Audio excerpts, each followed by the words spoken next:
They were more than a power couple. They were a pair of true Texas characters. I went to Miss Texas in 1989 as Miss River Oaks. He was like second or third generation oil, the pure Texas oil man. But then the oil man ended up dead.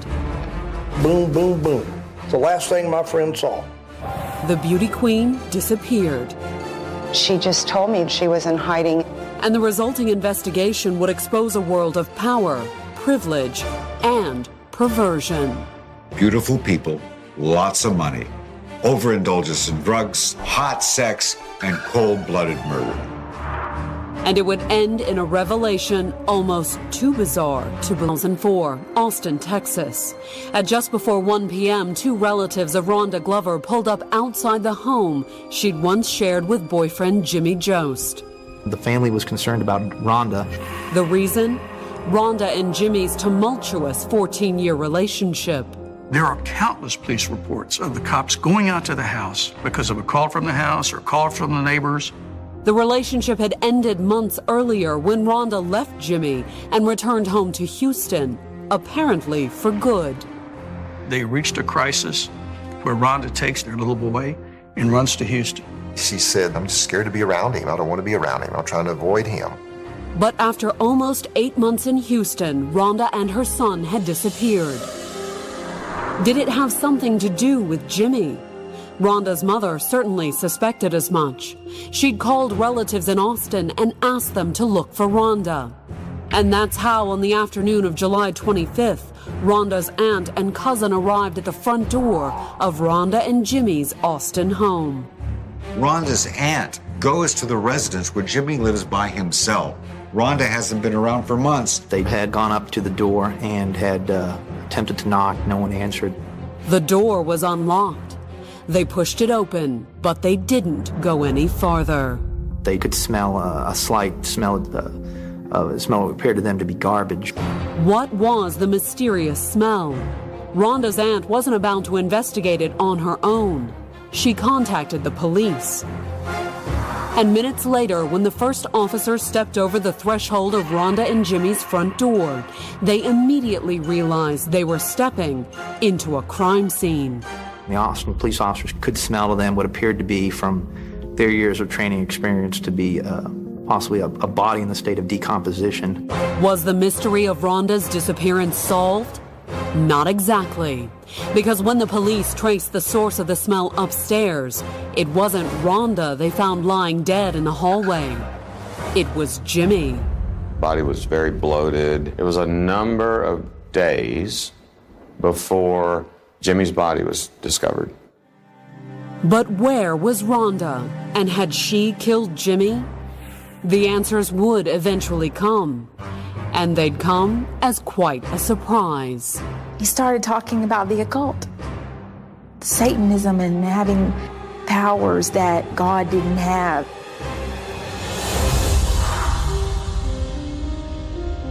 Raised in a small town outside Houston, Rhonda Glover had a true Texas childhood.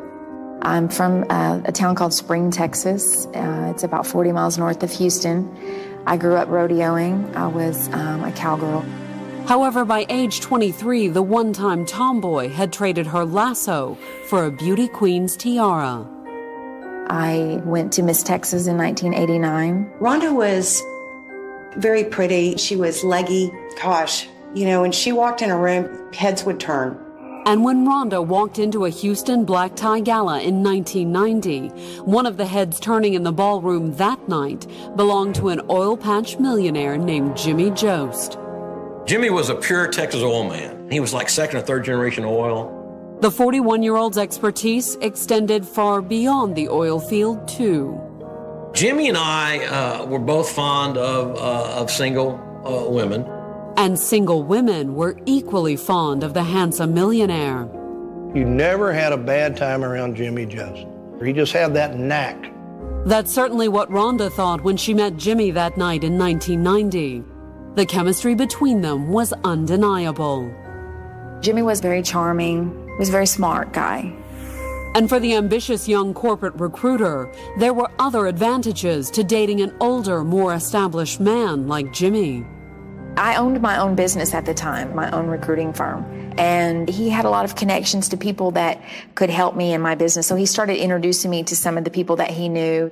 Jimmy also introduced Rhonda to his money. Jimmy was the last of the big spenders. Jimmy was the guy that paid for everything.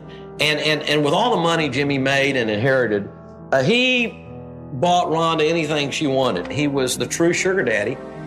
Jimmy benefited too. It was like a sporting event, apparently, to have sex with Rhonda. She was very versatile. And sometimes would bring a friend to add a little color and charm. You know, you have play-by-play and you have color commentary. The dashing couple moved in together.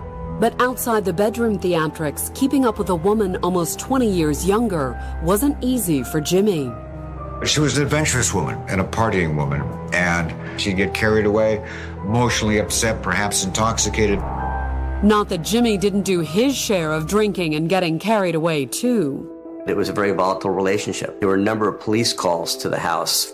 Still, despite almost 4 tumultuous years together, Rhonda and Jimmy decided to take their relationship to the next level in 1994. I said, you know, maybe our life would be better if we had a child. And that's when we decided to have a baby. Jimmy believed that her having motherhood and having this little boy would tie her down, would ground her a little bit. Rhonda did become more grounded. She even got back in touch with her small-town religious upbringing. I would collect religious artifacts, rosaries and crosses and religious paintings and Bibles and different things. After the birth of her son, Rhonda announced that she wanted to raise the child in a smaller city. I wanted to live in Austin, and he didn't want to go to Austin. So I went ahead and moved to Austin. He would come and stay at my house and go home, go back to Houston. It was an off and on, again, relationship. I think the son basically kept them in the relationship, and the fact that Jimmy lavished gifts and money on Rhonda. But just like old times, where there was drinking, there was trouble. On December 16, 2000, the couple was enjoying a weekend at the upscale Barton Creek Resort in Austin when things turned ugly. During dinner, he accused me of flirting with the waiter, and did I know him, and was I having an affair? They went back to the room. They got in an argument. There was clearly something going on, pushing, shoving. There was plenty of shouting, too. Another guest at the hotel heard the noise and called 911. Police came out there, and basically Jimmy took responsibility for it, said that he was the one whose fault it was, and the police took him to jail. That night, police booked and released Jimmy for assault. Despite the attack, Rhonda refused to press charges. A lot of times women try to make excuses for their behavior. Well, he was drinking, and he wouldn't do that to me if he hadn't been drinking. The couple went into counseling. Soon after, Jimmy declared he was ready to reconcile.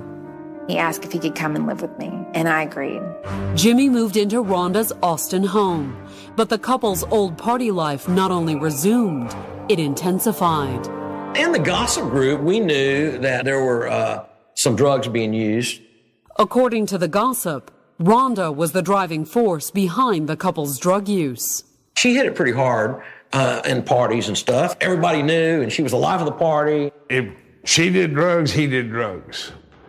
If she drank, he drank. They got on and off, is what I heard. And when they got on it, it was 24/7. By 2002, the drug binges were beginning to take their toll on Jimmy. It totally changed who he was, and from the person we all knew for so many years to somebody we scarcely recognized. Jimmy's Houston friends weren't the only ones growing concerned. Following up on a tip from Rhonda's relatives, a social worker from the state's Child Protective Services paid a visit to Rhonda and Jimmy in November of 2003. The social worker was concerned about their son, his appetite and what he was eating, and Jimmy just said, well, he just needs to drink more water. But Jimmy's concern seemed to go far beyond his son's water intake. Jimmy told the social worker their son was the second coming and could grab the moon and stars and bring them down to earth. Jimmy was losing his grip on reality. But what about Rhonda? Rhonda was agreeing with that. And whether he was intentionally hooking her or manipulating her, I have no idea. Did Rhonda really believe what Jimmy was saying? Or was she merely humoring him? Whatever the truth, Rhonda certainly reacted to the caseworker's visit.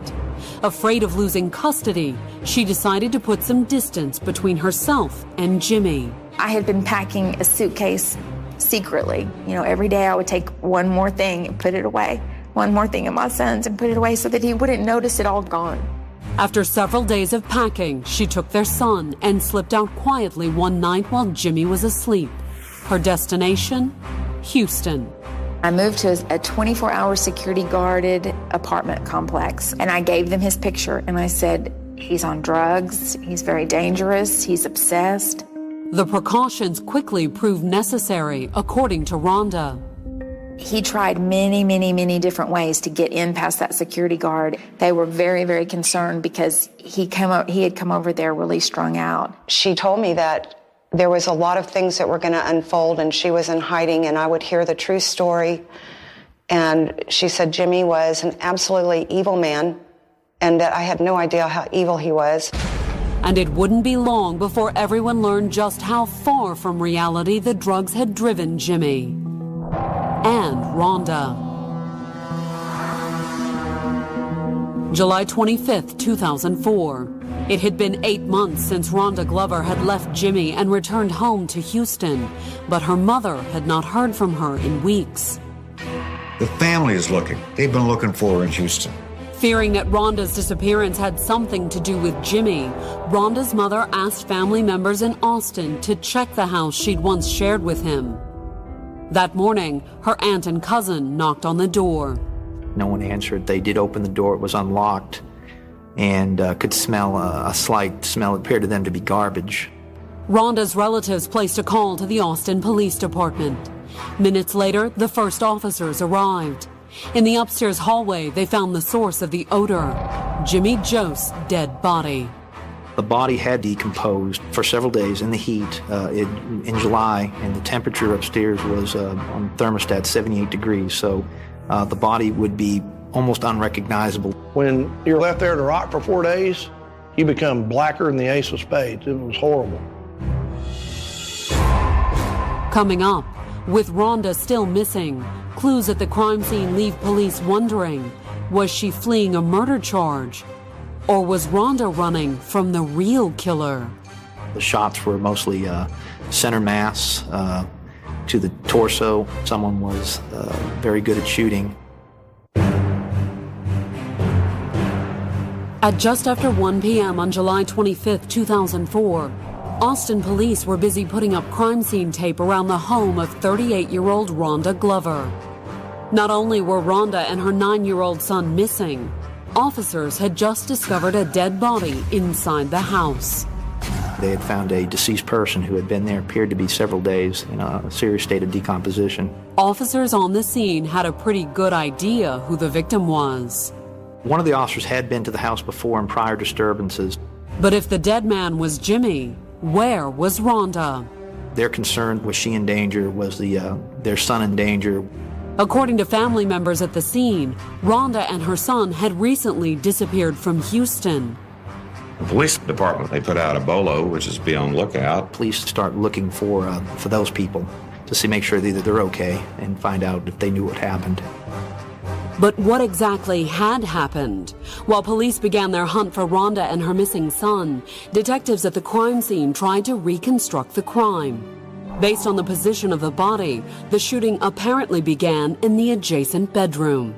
Jimmy's body is laying on his back, and there are shell casings in front of his feet. His feet would be towards the bedroom, which was directly in front of him. Whoever was shooting was coming from that direction. And the pattern of shell casings on the floor suggested that the killer had started shooting as soon as Jimmy walked into the bedroom. He goes from the threshold, stumbling out into the hall, down on his back. It looked like someone was walking directly towards the victim, continuing to fire rounds until all the rounds were fired.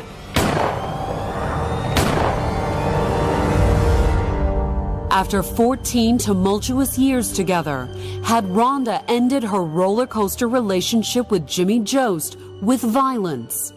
Or was there some other explanation? Clues at the scene didn't exactly fit a crime of passion. The shots were mostly center mass to the torso. Someone was very good at shooting. Was it possible that Jimmy's death was the work of a pro? Searching the house that afternoon, police detectives spoke to the manager at Red's indoor gun range.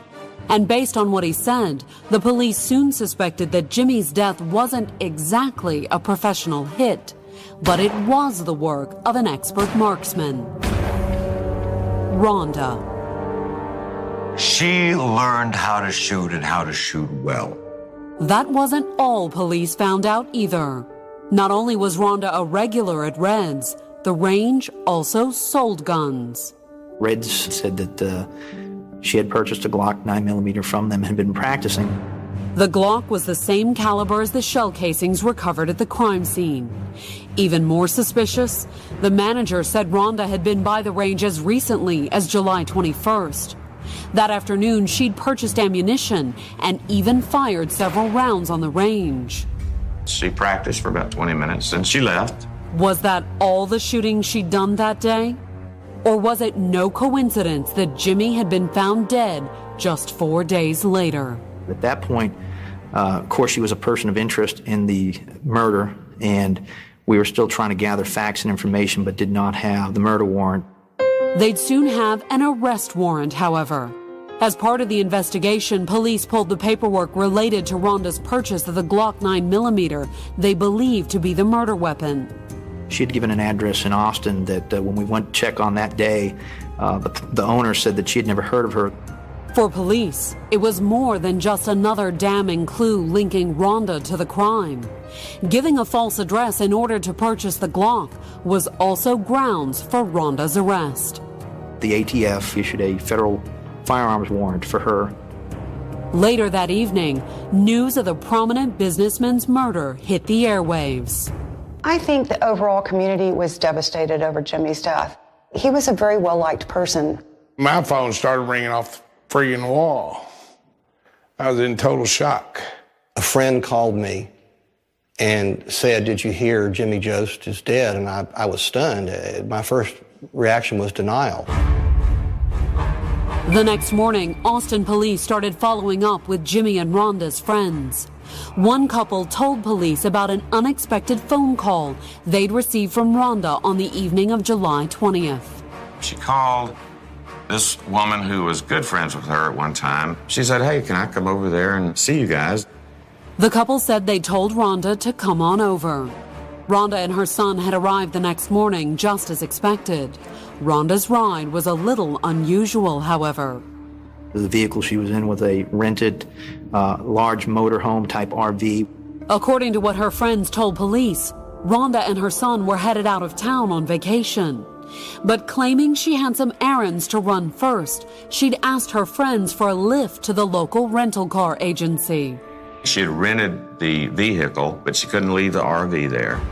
Then, once she'd picked up the rental car, Rhonda had asked another favor. Could they look after her little boy that afternoon?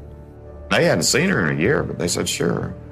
And it wasn't until around 5 that afternoon, her friends said, that Rhonda had returned to their house to pick up her son and the motorhome.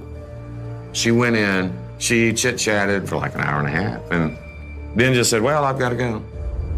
The friends hadn't heard from Rhonda since. Anxious to find her, Austin police added the information about the RV and firearm charges to the be on the lookout order already issued regarding Rhonda. We put that into a national system that any officer who would come across that vehicle could stop it based on the warrant of arrest. With Rhonda still missing, police faced a tough question. Was she hiding from them? Or did Rhonda have another reason to be on the run? According to her shooting range instructor, she'd claimed to be afraid of something or someone. She came saying she was scared, she wanted to protect herself. The instructor said she had asked for some self-defense, home self-defense. Who was Rhonda afraid of? Jimmy was the most obvious candidate, especially when friends and family started filling the detectives in on his drug-fueled fantasies. He said their son is the second coming of Jesus Christ, that Rhonda is the Virgin Mary, that they're going to call down the heavens and the stars. But according to their friends, Rhonda didn't fear Jimmy due to his strange delusions. She had her own equally delusional reasons to fear him. Last time I saw her, she was absolutely out of her mind, not herself, talking crazy stuff. She said Jimmy was conspiring with then President Bush to poison the waters of the earth. Based on what their friends told police, Jimmy and Rhonda not only shared a drug habit, they'd both been driven far from reality by their addiction. The incredible thing is that you have two people who share the same obsession. One of those people was dead. On July 26, fingerprint records confirmed Jimmy Jost's identity. But where was Rhonda? And when would she turn up next? Coming up, a chance encounter brings the search for Rhonda to an end and leads to a startling interrogation. He was worshiping the devil and told my mother that Noon of July 27, 2004, a Kansas state trooper on patrol spotted a vehicle that caught his attention. 3 days earlier, Austin police had issued a bolo asking regional law enforcement to be on the lookout for a recreational vehicle matching its description. There was a highway patrolman in Kansas who had heard the bolo. He's driving down the interstate and he sees an RV. Pulling up behind the motorhome, the officer ran the vehicle's tags. From there, he finds out that this is Rhonda Glover and she's wanted. According to the information on the trooper's computer screen, the 38-year-old was wanted on a federal gun felony. She was also the chief suspect in an ongoing murder investigation. The victim, her 55-year-old ex-boyfriend, Jimmy Jost. The trooper flipped on his blue lights and pulled the RV over. There was no resistance. She surrendered. Unharmed and beside her in the RV was her 9-year-old son. The Kansas Bureau of Investigation and the Kansas Highway Patrol went ahead and took her into custody on the federal warrant. Rhonda appeared surprised by the arrest. It must have been some sort of mistake. At least that's what she told investigators from Texas when they spoke with her that evening inside the U.S. Marshal's office in Wichita. I just don't know what's going on. I understand. I was on vacation with my son. Detectives told Rhonda she was under arrest for a federal gun felony. But the conversation soon shifted to Jimmy. Rhonda explained to the detectives that when the Kansas Highway Patrol brought her in, she'd seen a document about a homicide and the address of her home in Austin. And now she wanted to know if the paperwork had something to do with Jimmy. Did he kill somebody? Did you find a body there? Because that's what I'm thinking. Well, yeah, we did find a body. Whose body, the detectives didn't say. Instead, they asked if she'd been in Austin on July 21st. Rhonda said yes, but added that her current address was in Houston. The reason? Jimmy. I'm terrified of this man. Terrified of him. Yeah, I don't go near him. I don't answer his phone calls. According to Rhonda, Jimmy had been stalking her since she'd left him in November of 2003. She said he threatened to kill her, he threatened to beat her up. And so there's no doubt that in her mind, she was fearful of Jimmy. Were you afraid for your son as well? Very afraid. But according to Rhonda, what made her fear Jimmy the most wasn't the threats or even the violence. It was the devil. He started talking about the occult. He started talking about things of Satanism and having powers that God didn't have. He was trying to convince me of these things that he was thinking. You know, I'm confused at that point whether it was the drugs talking or was that a secret life. I don't know. He was worshiping the devil and told my mother that Lucifer was going to come into my son and become the Holy Spirit. Rhonda said she'd ended her relationship with Jimmy and moved to Houston 8 months earlier because of his insane behavior. Not that Rhonda seemed all that sane that afternoon in the interrogation room. She had some pretty extreme paranoid delusions, seeing connections that weren't there, believing that George Bush and Jimmy Jost were part of a satanic arrangement. I was seeing miracles from God, like, listen, this is important for you to know what is going on. He's the ringleader of all this, Rhonda. He's the one. Jimmy, yes. God kept telling me, he's the one, he's the one, he's the one. God wasn't the only one Rhonda said she'd heard from either. I kept hearing things behind the wall, scratching and stuff, you know, like noises. And I had my son, can you hear that? He goes, yeah, Mom, I can hear that, but it's just people outside. I go, no, there's kids behind the wall. Rhonda made the claim that Jimmy was abusing children. She also accused him of murder. He owned some property in Horseshoe Bay, and God kept telling me that he had buried somebody there on the golf course. Rhonda said she'd reported Jimmy's activities to the police, but that no one had believed her. Well, yeah. Oh, yeah. They think I'm nuts. Did that explain Jimmy's death? Dismissed by the authorities, strung out on drugs and suffering from her own paranoid delusions, had Rhonda decided it was up to her to stop Jimmy's satanic plot? God can tell you, you need to protect yourself. You need to protect yourself. Rhonda bought a handgun because she feared for her life. She went for some training, and it was basically self-defense training. But if Rhonda was indeed terrified of her boyfriend, why then, detectives asked, had she driven to Austin where Jimmy lived? I was planning a vacation with my son, so I rented an RV. She's planning on taking her son camping, and she had gone back to the house to get some camping equipment. Was camping gear worth the risk of running into Jimmy? It just didn't make sense to the investigators. There had to be another reason why she went by the house that day. No. Based on their preliminary investigation, detectives knew they'd caught Rhonda in a lie. We know at 2:07 that day, she went in and practiced her target shooting at Red's indoor range. But when confronted with the evidence, Rhonda made a sudden reversal. Did you shoot that day? Did I go shoot at Red that day? Yes. So you did have a gun in college? Yes, I did. And when pressed by the detectives, Rhonda broke down and made a startling confession. Rhonda, we know this. Doing things to you to turn around. I did do it. I did. He came after me, and I did do it. Distraught, Rhonda went on to detail her version of the events that led up to Jimmy's death. It all started, she said, when she stopped to pick up the camping gear.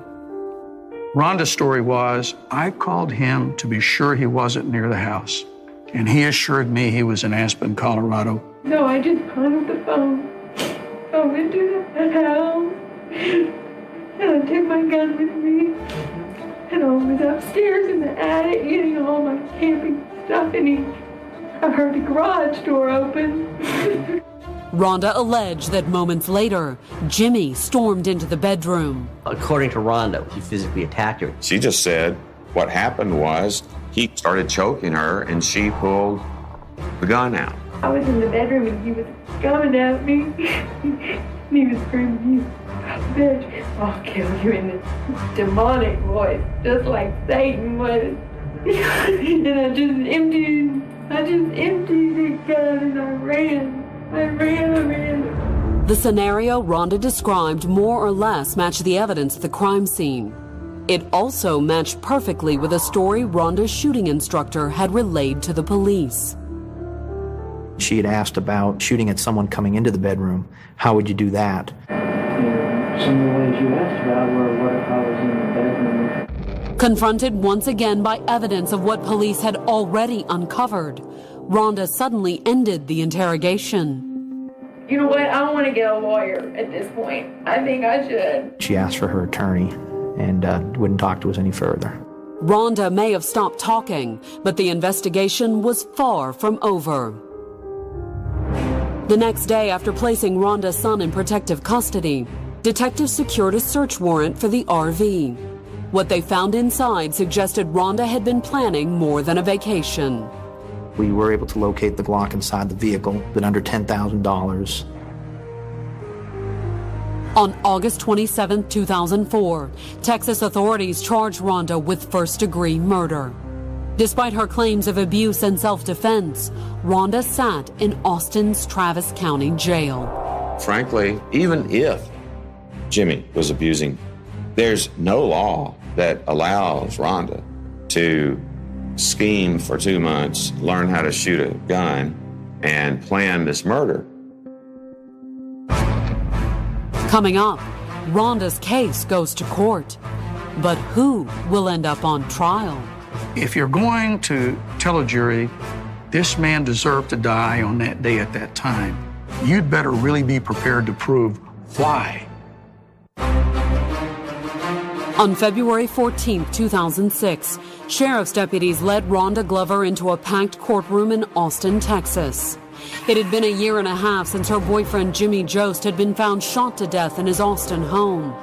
Facing a possible life sentence for first-degree murder, Rhonda had admitted to the shooting. But were there mitigating circumstances? She had mental health issues. She's sent to a state hospital, evaluated, watched by psychiatrists, and put on medication. It took a great deal of medical stabilization to get her to the point where she was ruled sane to stand trial. But was she truly sane? During the investigation, Rhonda's friends, family, and her own videotaped confession had all documented her and Jimmy's history of excessive drug use and paranoid delusions. They were seeing dead children coming through the ground. Satan's talking to them through the commode, and their son becomes Jesus Christ reincarnate. Rhonda's delusions, however, weren't grounds for an insanity plea. According to her attorney, Texas's strict definition of insanity and Rhonda's own actions on the day of the murder ruled out the possibility of an insanity defense. She clearly was able to get through a day, talk to people, communicate. So at her arraignment, Rhonda had pled not guilty, claiming she'd shot Jimmy in self-defense. Self-defense is all that she was left with. Self-defense may have been Rhonda's only option, but that didn't necessarily mean it was a bad one. In Texas, juries usually treat self-defense situations with firearms pretty favorably.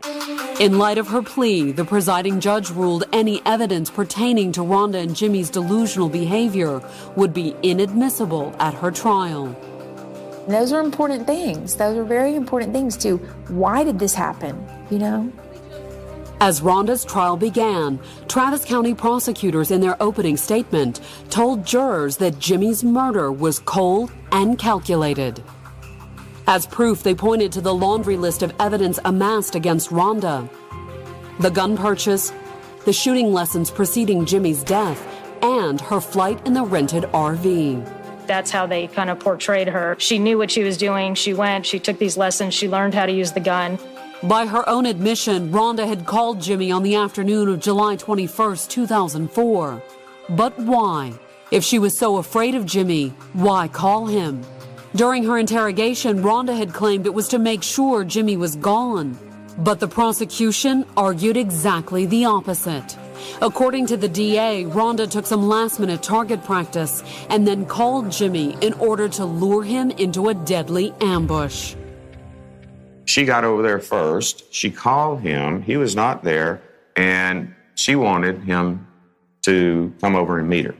And when Jimmy walked into the house, prosecutors asserted Rhonda ended their 14-year relationship with 10 blasts from a 9mm pistol. The last thing he saw, boom, boom, boom, boom, boom, boom, boom. It's the last thing my friend saw. But why exactly would Rhonda want Jimmy dead? In a murder case, you always have motive, means, opportunity. She had the means, she had the gun, she had the opportunity, but what in the world is the motive? Prosecutors asserted it all boiled down to one thing, Jimmy's money, or rather, his lack of it. By the time of his death, there was very little money in his estate. He was not going to be able to support her. There was no use in having him around. The defense, when they started presenting their case, painted a very different picture of Jimmy's death. The shooting, they argued, was simply the desperate act of an abused woman. She was in fear of this person. There'd been over-the-top beatings in their past, and that when he startled her, she just simply did not know what to do, panicked, and shot him out of fear. If you're going to tell a jury this man deserved to die on that day at that time, you'd better really be prepared to prove why. As proof, Rhonda's attorney pointed to Jimmy's assault charge at the Barton Creek Country Club in 2000. Next, he called Rhonda's family to testify on her behalf. Many's the time her mother saw her with bruises. There are countless police reports of the cops going out to the house. But the defense team's most important witness had yet to testify. On February 17th, after much anticipation, Rhonda Glover finally took the stand. Rhonda Glover took the stand, and the world stood still. You could say you could hear a pin drop in the courtroom.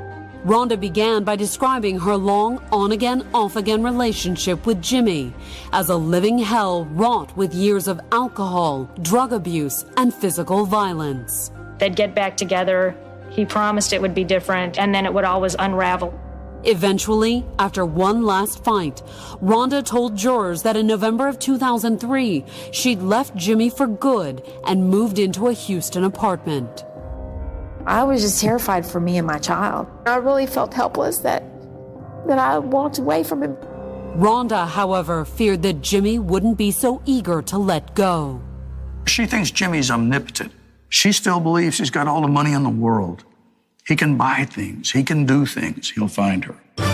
And on the afternoon of July 21st, 2004, her fears were realized. She wanted to get the camping equipment for this trip, and Jimmy, walked in on her, which she did not expect. And then things deteriorated from there. On the stand, Rhonda struggled to discuss what happened next. She'd put her head down on the stand. Then she'd make comments, "I'm gonna faint, I think I need some water." So it was kind of a lot of drama playing out in the courtroom. After Rhonda collected herself, she told jurors that Jimmy walked into their second-story bedroom and physically assaulted her. She said Jimmy just would not stop and came at her, started choking her. And that's when, according to Rhonda, she'd reached for her gun. She pulled the trigger and her mind kind of blanked, and she just pulled it 9 more times. But in cross, prosecutors hammered away at Rhonda's testimony. In particular, her statement that all 10 shots were fired from inside the bedroom. There was several shell casings by his feet and on the hallway. According to the prosecution, the placement of those shell casings told a very different story of Jimmy's death. He is shot 4 times in the bedroom, stumbles out into the hallway. She shoots him 6 more times. At least 2 of those gunshots are when she's standing over him. Coming up, the jury decides Rhonda's fate. You never can tell if a jury will, for some reason, sympathize. On February 21st, 2006, Rhonda Glover's murder trial was all but over. Charged in the death of her 55-year-old boyfriend, Texas prosecutors had spent the past 2 weeks arguing that Rhonda killed Jimmy Jost in a brutal ambush. Rhonda's attorneys, however, had claimed it was self-defense. And that afternoon, with her fate in the hands of a jury, all Rhonda could do now was wait. It was like I was in a movie. I felt like I was outside my body looking in. And I was just so worried, Rhonda wouldn't have to agonize long, though. After only 1 hour of deliberation, the judge announced to the crowded courtroom the jury had reached a decision. Pretty much every seat was full. Be it from public interest, be it from family, from people that knew him or knew her. Moments later, the clerk read the verdict aloud. They found Rhonda guilty of murder. Once they actually read the verdict, you saw her just collapse. She was standing there, sat down in the chair, glasses came off, her hands went up on her face. The jury wasn't finished, however. There was still the matter of Rhonda's sentence. But in marked contrast to the trial, when Rhonda sentenced, he went to court that morning prepared to argue for probation in a state mental hospital. 39-year-old Karen Toby and 56-year-old Lynn Blake were about as close as two women could be. There was a strong bond, almost like a mother-daughter relationship. Lynn was my anchor. She knew me better than I knew myself. They weren't technically related, but when a late-night knock on the door left Karen's husband dead. John steps out the door, shuts the door, and the next thing there's a couple shots. The resulting investigation would reveal two women bound by blood. And it would end in a devastating betrayal. Why would she? It was just a little after 9 o'clock on the evening of June 30th, 2004, but 45-year-old Florida plumber John Cattaneo couldn't stay awake. John and I were watching TV, and he kept dozing off on the couch. When someone knocked around 9:30 p.m., John's mother went to the door. There was a knock on the door, and there was a voice outside that was asking for Ron, she thought. They said their name, and I couldn't understand. I asked again. By then, however, John Cattaneo was stirring on the couch. He goes to the door, opens the door, looks out, and then steps out. So it was obvious he knew who the person was. And then she hears the shots. I heard firecrackers, and that was it. John's wife, Karen, asleep in the bedroom, also heard the noise. I heard popping sounds, and now I'm just waking up, and I walk out of the bedroom. Karen asked what all the noise was about. Then she and her mother-in-law tried to go outside to see what had happened. I go to open the front door of the house. I couldn't open it because his body was wedged in the entryway. It was kind of blocked by, she could see his leg in the crack of the door. Unsure what was going on, John's mother asked Karen to call neighbor Lynn Blake, who lived in the adjoining half of the duplex.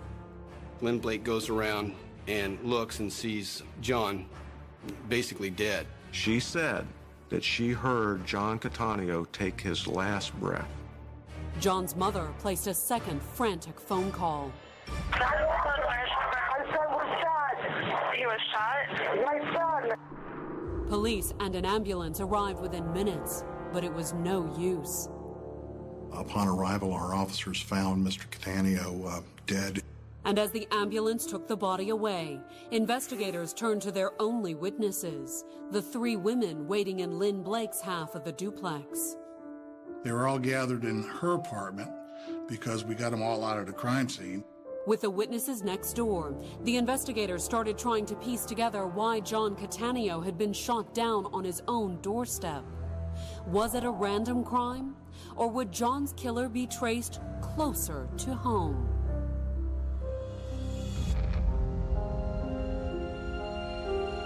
Although she was living in Florida, stay-at-home mom, Karen grew up in an affluent neighborhood.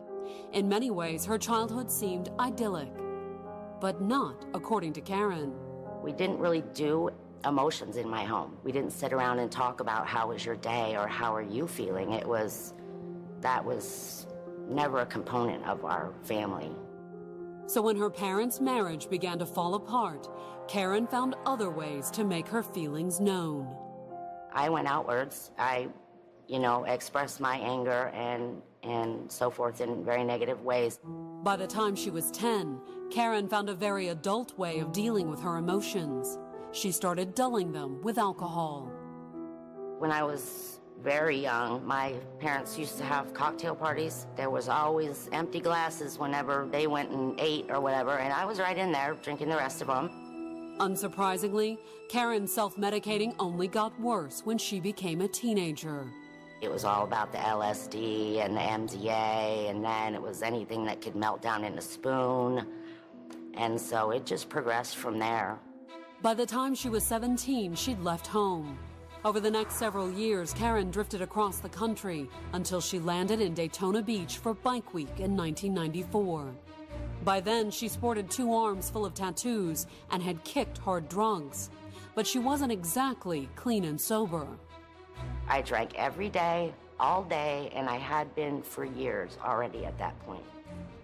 And it was that March that the 28-year-old stumbled into a Daytona Beach biker bar and met 45-year-old Lynn Blake. Lynn came from a biker background, tough bars, hanging out. Something about Karen brought out the maternal instinct in the older woman. She sort of took a liking, and it was mutual with her and Karen. Karen moved in next door to Lynn and quickly came to depend upon the older woman. It basically became Lynn's job to take care of me. She made sure I got to my appointments. She made sure I had food. Karen, in return, looked up to Lynn.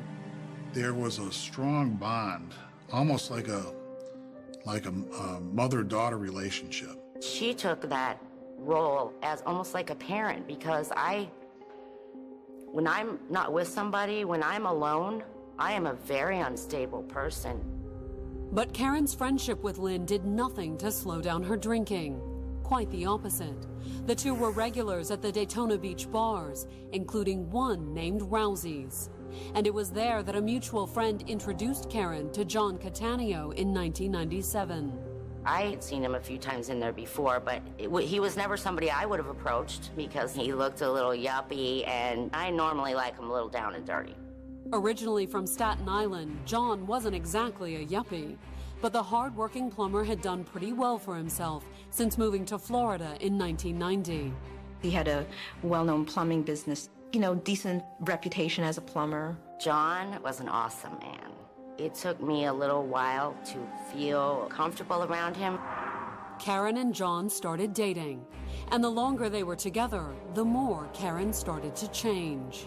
I knew in order to make this work, it's time to slow down. It's time to slow down. So that's what ended up happening. John was looking to give her a normal life because she was into this party crowd, and he had just bought the duplex and was just looking to settle down. Soon, John and Karen were engaged. He took her up to New York to meet his family.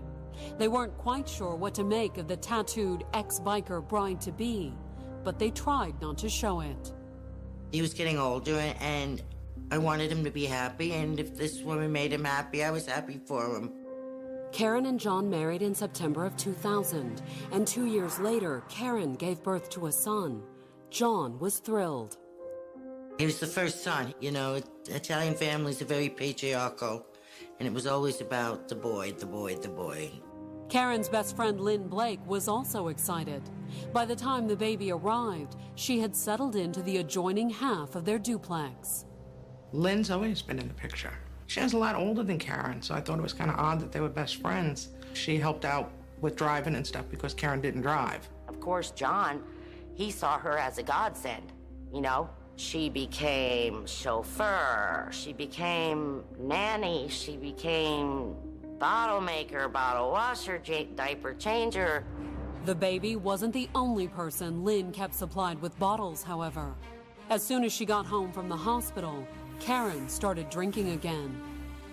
I was not going to breastfeed. So pretty much the day I got home, everything was stocked again. The fridge was stocked, the coolers out back were stocked, Lynn's was stocked. As Karen's drinking spiraled out of control, John did his best to cope. She would call and say, the baby needs this, baby needs that, or I can't do this, and I'd be like, John, how are you gonna run a business like this? And what am I gonna do? So he would just go home and take care of the baby. That baby was coming first. He'd have gone on welfare before letting anything happen to that baby. Let his business go to hell. By 2004, however, the struggle had started to catch up with John. The sickness became his sickness, and that became the norm. Our life is chaos right now, and I'm creating most of it. That spring, it became clear that John was getting fed up with his wife's behavior. He turned to his family for help and asked his mother to move to Florida. John's mom was moving now. She was moving down to Florida. John's plan was to find a home, a larger home. But what did that mean for Karen and John's current arrangement, living in the duplex with Lynn next door? Lynn was very possessive of both Karen and the baby. And I think Lynn was probably starting to feel like she was being abandoned by Karen. According to Karen, Lynn made sure that she felt that way too. Lynn's telling me, who's going to take care of you, Karen? Who's going to keep their fridge stocked? Who's going to drive you to the liquor store? You think Phyllis is going to do that? Big changes were coming, and Karen's mother-in-law moving in was only the first step in a program John Cattaneo hoped would get his wife clean and sober. He was going to put her in a rehab to help her because he didn't want to leave her. But instead of John sending his wife to rehab, someone would soon send him to the morgue. The Cattaneo family had big plans for 2004's 4th of July holiday. Phyllis Cattaneo was already in Florida, staying with John and Karen. But they'd booked a cabin in Georgia for the weekend and were going to drive north on July 1st to meet up with the entire extended family. It was the family vacation. We'd gotten everybody to go. All my brothers and sisters, all the kids. According to John's mom, the trip was more than just a family reunion. It was also supposed to be Karen's send-off before John sent her to rehab. He wanted to help her because that was the baby's mother. It was about 9:30 on the evening of June 30th when John Cattaneo answered a knock at his duplex door. It was obvious he knew who the person was. John stepped outside. Moments later, his mother Phyllis heard several popping noises. She wasn't sure that it was shots because it sounded like popcorn popping or something. She heard noise. When John didn't come back inside, Phyllis started wondering where her son had gone. I tried to get out the door to see what John was, and his leg was blocking the door. I couldn't open it. Around the same time, Karen was awakened by the shots. I walk out of the bedroom. John's mom is in some kind of panic, screaming about something. Lynn and go get John, and I'm yelling at her, you know what, I haven't even had a cigarette yet. The women called their neighbor Lynn Blake. Moments later, after Lynn came in the duplex's back door and announced that John had been shot, Phyllis dialed 911. My son was shot. He was shot? My son. Then, after explaining the situation, Phyllis handed the phone to Lynn. Hello? Yes. I need to know where he was shot at. He's laying in the doorway. There's blood everywhere. Coming up, a surprise witness points police towards John's plumbing business. She says he shot his boss man. A little before 10 p.m. on the evening of June 30th, 2004, police rushed to the Holly Hill, Florida duplex of Karen Toby and her husband, John Cattaneo. Moments earlier, John's mother, Phyllis, had dialed 911 and reported that her son had been shot on the doorstep. Somebody knocked on the door and shot John. And that's all they knew. John was still sprawled on the front stoop when police arrived. He was dead, shot several times by what appeared to be a .22 caliber weapon. There was at least one shell casing visible at that point in time. And it was a small caliber .22 round. Luckily, police did have several witnesses to the crime. John's wife, Karen, his mother, Phyllis, and their next-door neighbor, Lynn Blake. Officers quickly ushered the three women into Lynn's half of the duplex. When the first officers got there, in fact, they did get Phyllis, Karen, and Lynn out of the apartment and over next door. The investigators asked the three women what had happened. At that point in time, everybody was a suspect. What we needed to do was to get them in a controlled environment to do a proper interview in order to get enough information, to proceed on. When questioned, only Phyllis, who'd spoken to the shooter through the door, had much else to offer. Who was ever on the other side of the door said it was Ron, or she thought he said Ron, but it could have been Don or John or something like that. Whatever his name, Phyllis Cattaneo hadn't seen the mysterious man on the doorstep.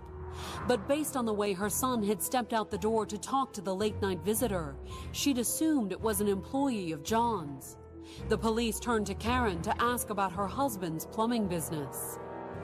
We tried to get information on who might want to harm John, who might have it in for him, had he had any fights with anybody. All the employees, every friend he knew, anybody. Karen could give police little information. If anything, she appeared to be in a daze. I don't remember that night. I don't remember any of that night. She was intoxicated, okay? Drunk at the time. You could smell alcohol, booze on her breath. When the detectives asked her to come down to the station, she became belligerent. She refused. Can this wait? Can this wait till tomorrow? And we're trying to explain to her, no, your husband's just been murdered. We really need to get on top of this now. Eventually, officers were able to coax Karen into a squad car and drive her down to the station.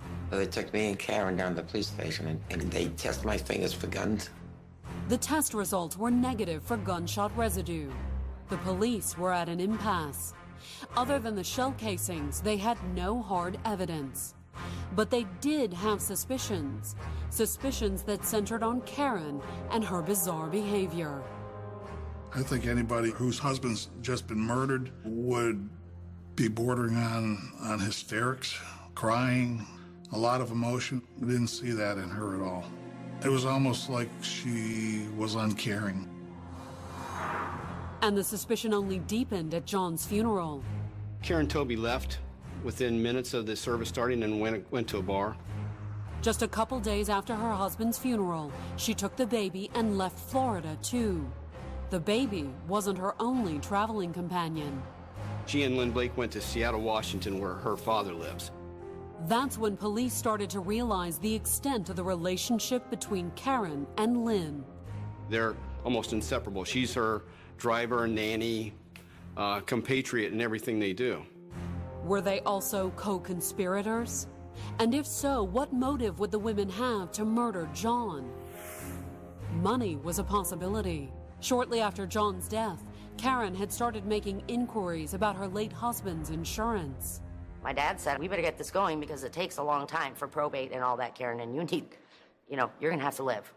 John had made sure Karen and their son were well provided for. There was a $500,000 insurance policy we found that John had on him that they had taken out probably 18 months prior. Investigators began to wonder, was the insurance money a motive for murder? While Karen was in Seattle, the investigators had started interviewing John's employees. One of them, an ex-con named Tyjon Cooper, told them Karen had come to him with an unusual request a few months earlier. He told us that Karen approached him about getting a gun for her, and he said he told her, no, I don't mess with that. Why would Karen want a gun? Detectives spent the second week of July combing the Daytona Beach bars Karen frequented. Tyjon, they learned, wasn't the only person Karen had approached. A couple people from the bar up at Rousey's Bar said that Karen approached them on getting her a gun. Even more interesting to the police was the kind of gun Karen had allegedly been looking for. According to the witnesses, she'd asked around for what's known as a throwaway, illegal, unregistered, and untraceable. On July 19th, detectives from Florida boarded a flight to Seattle to question Karen and Lynn. We went and knocked on her door and asked Karen Toby and Lynn Blake to come down for a polygraph test. It was just to verify some of the statements that they had given us. Karen failed the polygraph. She basically looked at me and said, I know you think I did it, go ahead and prove it. The detectives were determined to do just that. The question was, how? A failed polygraph wasn't the kind of evidence that would convince a judge to issue an arrest warrant, nor was the physical evidence found at the scene. The .22 caliber shell casings found on the ground. Basically, that's all the physical evidence we had at the time. We didn't have a gun to go with it, so how are we going to prove that she had something to do with this now unless somebody talks? Everything appeared to hinge on Lynn Blake. When she arrived at the Seattle police station the next morning for her polygraph, the detectives' hopes were high. And so, as it turned out, was Lynn. We bring Lynn Blake in for her polygraph, and she's obviously intoxicated on something. In fact, in the interview, we asked her, "What have you taken?" And she says, "Everything I could." Police suspected it was an attempt to distort the results of the lie detector. It worked, more or less. She didn't give us anything. But at that point in time, from talking to her, I realized she was our weakest link in this case. All the investigators needed to break that link was the right leverage. And on August 10th, they got it. We got a call from Officer Todd Hoy in Ormond Beach. He had gone to a domestic violence call in the city, and it involved Tyjon Cooper. Tyjon, the employee who claimed Karen had approached him about a gun, had called the cops. He wanted their help defusing a situation with his girlfriend, Samantha Alexander. They're on and off again. And one day she comes over to his house saying that she wants all the clothes that she had bought for Ty. Tyjon had refused to let Samantha in the house and had called the cops to escort her off the premises. But when police informed Samantha that she could either leave or go to jail, she'd turned the tables and suggested the officers arrest Tyjon instead. She says the only person going to jail here is Ty Cooper because he shot his boss man. Coming up, the police go to work on their weakest link. I said, "There's only one of you that's going to survive this, and I'd like for it to be you." By mid-August 2004, Karen Toby had left her baby with family in Seattle and returned to Florida. But while she was gone, police had received the first big break in their investigation into John's murder. It started on August 10th with a seemingly unrelated domestic disturbance call in nearby Ormond Beach. The caller was Tyjon Cooper, one of John Catanio's former employees. Tyjon had told police that Karen had been asking around for a gun. Ty and his girlfriend were having problems. And Ty called the police. But when Officer Todd Hoy responded to the call, girlfriend Samantha Alexander said Tyjon was the one he ought to arrest.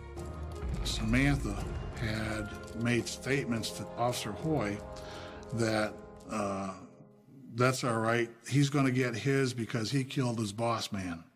And Officer Hoy was asking Samantha, "Well, who are you talking about?" She said, "In Holly Hill, the plumber guy." The officer didn't have any grounds to arrest Tyjon, but he did pass Samantha's information to the investigators working the Catanio case. We finally had to track her down at one of her relatives' houses, and we brought her in. Investigators sat Samantha Alexander down in an interrogation room. Information together with my boyfriend, Tyjon Cooper. Okay. I think that he had something to do with the man that got killed in Holly Hill. Asked why, Samantha proceeded to tell police about an event that occurred at a local mall a month prior to the murder. We were shopping or whatever, and he said that he had to meet somebody, so he made me stay inside, and he went on the outside. The mall? Yes. And when he came back in, he gave me an envelope, and it had like a large amount of money. I think it was like $2,700.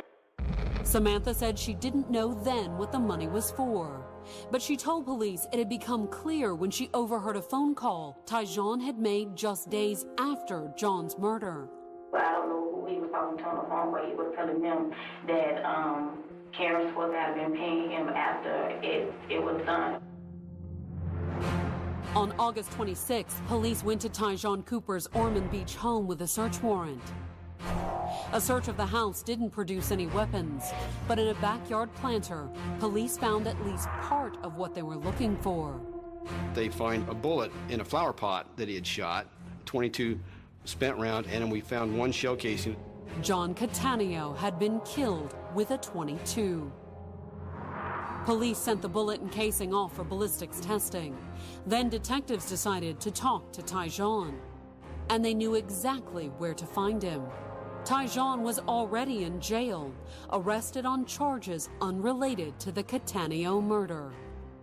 He again denied having anything to do with this murder. Said he didn't want to talk anymore, he wants a lawyer. So naturally, we're not going to question him anymore. While Tyjon sat in jail, police received the results of the ballistics test. The .22 slug and casing found in Tyjon's flower pot matched those recovered from the crime scene. Lo and behold, the shell casings were matches being fired out of the same gun. That kind of implicates Tyjon. Now, how are we going to implicate Karen? Tyjon Cooper refused to talk, but he could still be of use to the investigators as leverage. On the afternoon of October 5th, investigator Sean McGuire asked Lynn to come down to the police station. She had the most to lose and the most to gain if she helped us. Investigator McGuire did his best to drive a wedge between Lynn Blake and her best friend, Karen. I said, she's going down. There's only one of you that's going to survive this, and I'd like for it to be you. Then, investigator McGuire gave Lynn a little gift. He gave her the statute book and let her read the accessory statute. Just as Lynn was starting to get nervous, the investigators said something they hoped would push her over the edge. They mentioned that Ty Cooper is in jail. I think she thought Tyjon may have talked. Now the question was, would Lynn talk? Sean told her, if you want to talk to us, give me a call. Here's my card. It wasn't long before investigator McGuire's cell phone rang. She calls me and tells me she's ready to talk. That afternoon, Lynn was back in a police interrogation room. Lynn opened up to us and told us about the whole plan and her involvement, Karen's involvement, and Tyjon's involvement. The murder plot, according to Lynn, had been triggered by John's plan to put Karen into rehab. This plan had been hatched for several months, and it was building up to what was described as John was planning on going to a family reunion. John was going to take the baby and they were going to move away. At least that's what Lynn told the police and Karen. The whole catalyst was, according to Lynn, his treatment of her plus the money. The money is obviously a big part of this. They were going to live off the insurance money and live happily ever after. Lynn said the original plan was for Karen to kill John herself. And consistent with Samantha Alexander's story, Lynn claims she and Karen had paid Cooper $2,700 for a gun. They actually went to the woods to try it out, and the gun jammed, and it was worthless. She said every time that Karen fired it, the clip would drop out. Lynn said they tossed the useless gun into a canal. Then, according to Lynn, Karen went back to Tyjon. They want their money back, so he agrees he'll go ahead and do it himself. Lynn clarified one statement made on the night of the murder. According to her, the name John's mom, Phyllis Cattaneo, heard through the door moments before her son was shot wasn't Ron or John. It was Tyjon. Lynn implicated Karen, implicated herself, implicated Tyjon. We had enough now to get arrest warrants from all of them, but we wanted to seal it up a little bit. Sean McGuire from the Homicide Investigation Unit asked her to wear a wire and to talk to Karen Toby. Not just talk. The investigators wanted to spook Karen. According to the script they prepared, Lynn was supposed to tell Karen the cops had contacted her to request another interview.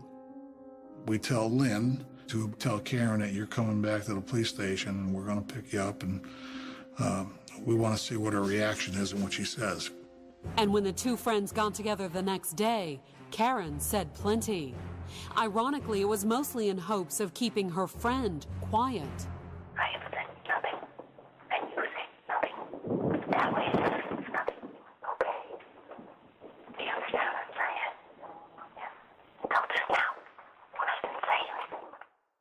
Then, unaware that her best friend had already betrayed her, Karen advised Lynn not to trust the police. Whatever they tell you, right. And just look at them and go, what? What? Just do that. Just please dumb. Karen would soon get the chance to put her advice to the test. The next day, October 8th, police arrived with 2 arrest warrants, one for Karen and one for Lynn. Despite cooperating with the police, she still faced murder charges. Cooper's already in jail at this point in time, but we execute arrest warrants. Word of the arrest soon spread among a relieved Cattaneo family. That was the longest 3 months. It felt like it was years and years. And they were telling us, sometimes it takes years. I couldn't have done that. I couldn't have waited one day longer. Watch Law & Order. It's like they solve it in an hour.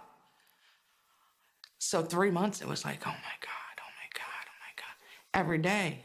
The ordeal was far from over, however.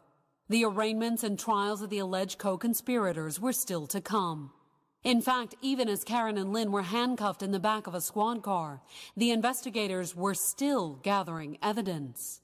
So they're both in the same car. Now, Karen doesn't know that Lynn has been talking to us, and we had a recorder in the car.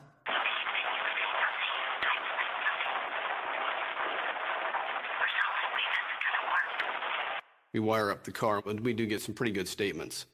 Karen Grimes behind your back. How you gonna smoke a cigarette? I can do that. No, you can't. Shut up, Karen. Just shut up. Just shut your mouth. Coming up, the case against Karen Toby comes down to one simple question. Who really pulled the trigger? February 16, 2007, the trial of Karen Toby and Tyjon Cooper began at the Volusia County Justice Center in Daytona Beach. In his opening statement, prosecutor Ed Davis laid out the charges against them: first-degree murder and conspiracy to commit murder in connection with the 2004 death of Karen's husband, John Cattaneo. This defendant, Karen Toby, hired this defendant, Tyjon Cooper, to murder her husband. Karen's best friend Lynn Blake had also been in on the alleged conspiracy, but she had turned informant, a major break for the authorities. They knew Karen did it and Cooper, but they couldn't prove it. And so she helped an awful lot. Why would she do that to me? She was like my mother. Why would she do that to me? She was supposed to protect me. She was supposed to help me. Instead, Lynn was scheduled to testify for the prosecution, part of a plea deal that still left her facing a possible life sentence. There was no promise of any sentence, so we kind of went in there bare. Karen's best option if convicted. The prosecution was prepared to press for the death penalty. Anytime you have a contract murder, there's always a pretty good shot in a lot of people's minds that is deserving the death penalty. There were, however, some weaknesses in the prosecution's case. For starters, the lack of a murder weapon. We know that it was in Tyjon's backyard before the murder. It was used at the murder, and we never recovered it. Whatever misgivings he had about the missing murder weapon, prosecutor Ed Davis didn't sound worried when he wrapped up his opening statement. The evidence shows that each of these defendants, Karen Toby and Tyjon Cooper, are guilty. Then, piece by piece, the prosecution started laying out the evidence. We have shell casings from Tyjon's house and shell casings from the crime scene. And lo and behold, the shell casings were matches being fired out of the same gun. To make the link between Tyjon and Karen, the prosecutor called Samantha Alexander to the stand. Elaborating on the story she'd originally told police, she testified to witnessing her boyfriend's meeting with Karen and Lynn. Who did you see Mr. Cooper meet with? It was a white SUV. Did you see who was in that white SUV? 2 women and a baby. She goes, yep, that's what happened. We met. He gets back in their car with money. Everything appeared to be falling into place for the prosecution when they put their star witness, Lynn Blake, on the stand. She started by explaining how she'd driven Karen to the mall meeting with Tyjon Cooper. Did he give anything to anybody? Yes, he handed the gun to Karen. But Karen's initial plan to kill John herself misfired. Lynn said the gun Tyjon sold them kept jamming, so Karen arranged a second meeting with Tyjon, one Samantha Alexander didn't witness. She said that she was going to have to find somebody to kill John because she couldn't do it. And then Tyjon had made some gesture with his hand over his left chest area, saying that I'm your man. Sitting at the defense table, Karen was devastated by her best friend's betrayal. It was like a dream, or like a nightmare, because I did not hear any of these facts or any of this information until it was told on the stand. Was Lynn's testimony as damning as it sounded? Or was the prosecution's star witness tainted by her participation in the plot?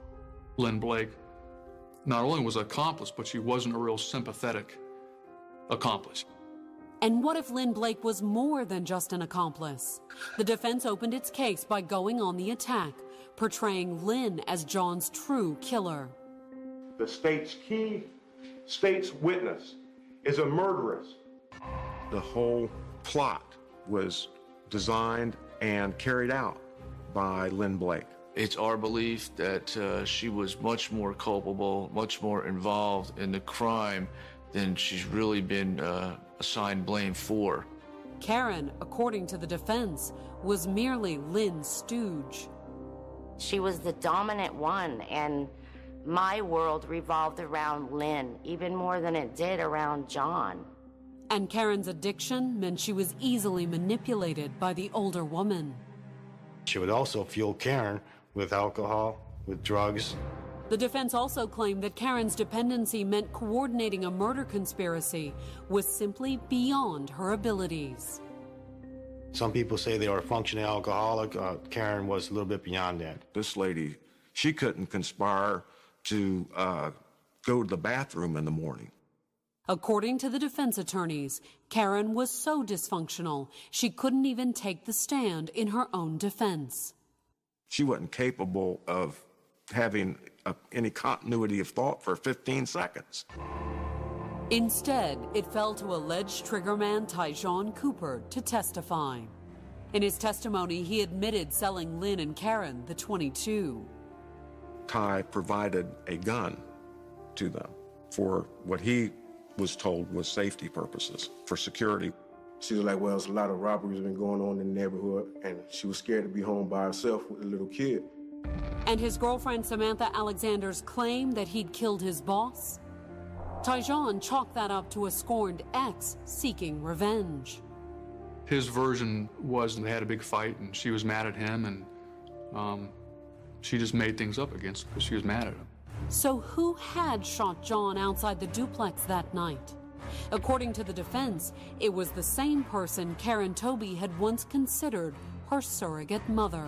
Lynn Blake had John Catania summoned to the door and shot and killed John Catania. Tests performed by the police on the night of John's death had determined that neither Karen nor John's mother had recently fired a gun. But what about Lynn?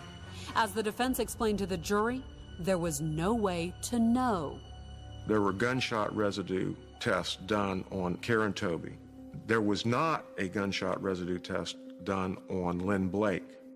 Was the lack of evidence enough to raise reasonable doubt? In his closing argument, prosecutor Ed Davis reminded the jury that Karen's own words clearly showed her involvement in planning the murder.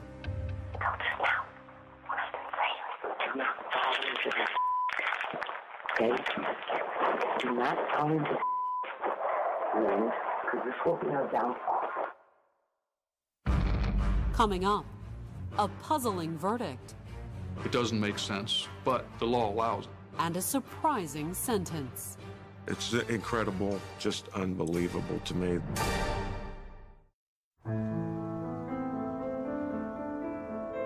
On January 26, 2007, Karen Toby and Tyjon Cooper were led into a Florida courtroom to hear the verdict in their murder trial. The pair had been charged with murder and conspiracy after the 2004 shooting of Karen's husband, John Catania. And now the jury was ready to deliver a verdict. When the jury walked in, they weren't looking at us, and that made me very nervous. Had the defense's attempt to pin the murder on the prosecution's star witness, Lynn Blake, paid off? In the case of Tyjon Cooper, the jury did convict the alleged triggerman of killing John Catania, but they didn't convict him of murder. Instead, they opted for the lesser charge of manslaughter without a firearm. It doesn't make sense logically, but the law allows it. There's 12 people in there trying to arrive at some decision they all might not agree with. The jury had to compromise, so out of that came this rather odd verdict. But what about Karen? Would her verdict also be a compromise? We, the jury, find the defendant, Karen Toby, as follows. Guilty of first-degree murder as charged in the indictment. Surprisingly, for Karen, the verdict was something of a relief. I was just glad to be done with the whole mess. And you know what? If you'd have said, well, okay, we're going to shoot you now, I'd have been like, all right, let's go. Let's do this. The prosecutor certainly pushed for Karen's execution at the sentencing. This defendant deserves the death penalty. Prosecutor Ed Davis wouldn't get his wish. Karen received life without parole. Killing her wouldn't bring my brother back. You know, send her to jail, far away. We won't have to deal with her. And let's get on with our lives. Despite his lesser conviction, ex-con Tyjon Cooper's prior record also earned him a life sentence. Although unlike Karen, he did receive the possibility of parole. And Lynn Blake? She'd pled guilty to second-degree murder, conspiracy, and solicitation. But would she get a break for her cooperation? The answer came on June 5th. Her sentence? 7.5 years. It's incredible, just unbelievable to me that she got such a lenient sentence. And I don't think that's fair. I definitely don't think it's fair. She did help us get Karen and Cooper, but 7 years, no. No, not fair. That breaks my heart. Today, Karen Toby says she's equally heartbroken. Maintaining her innocence, she still claims that the woman she once loved like a mother betrayed her twice. First when she killed John, and then when she let Karen take the fall for it. This was her plan all along. I'm sure of it now.